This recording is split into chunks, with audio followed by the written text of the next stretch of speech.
Hey everybody, it's Alex with your Biz Tank here with another tech savvy tip for you. And today I want to talk about what you should be doing after you sell a listing.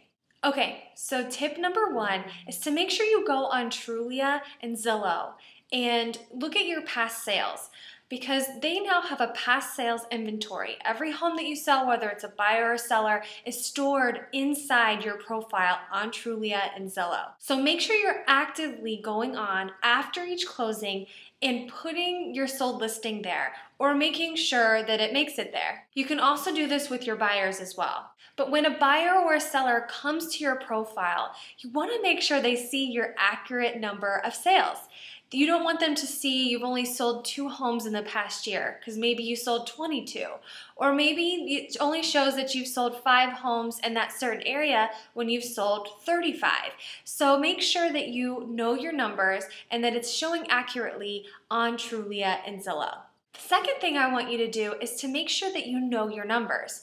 And some agents don't do this, but when I was an agent, I did this religiously. I needed to know if my numbers were good or not, if I needed to change how I sold listings or how I staged or how I priced, whatever the case may be in that market. I wanted to stay competitive.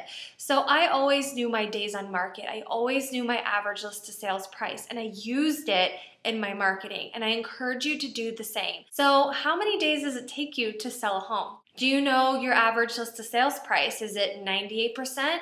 That shows that you're a great negotiator. So if you're selling your homes, the homes that you list quickly and for pretty close to list to sales price, then you can use that in your marketing. So know your numbers.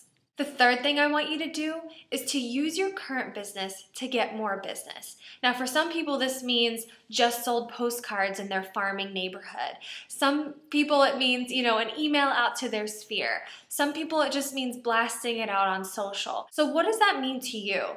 Who is your audience? Where are they? And how can you use that listing that you sold or that buyer that you sold a home to in that neighborhood to get more business? And be creative here.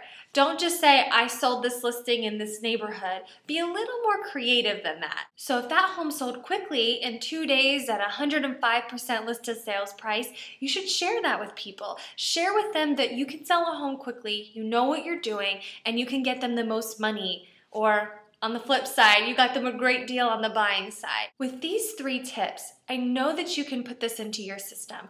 After you sell a home, check Trulia and Zillow. Maybe every 6 months or a year, you check your stats and you use it in your marketing. And lastly, you use the homes that you've sold and your stats to get more business. All right, after trying that out, I want to hear your feedback. I want to know what your stats are. So drop a comment below and let me know if you have a great days on market number. Maybe it's 20, maybe it's 35. If you have awesome list to sales price, maybe it's always in the 96 to 100% range. Let me know. Drop it in the comments below. I'm curious to see what your numbers are. And stay tuned next week to another tech savvy tip video. And make sure to go to our Facebook page at facebook.com/yourbiztank. And always check our website. We have updated content all the time. And I will see you on the next video. Bye, guys.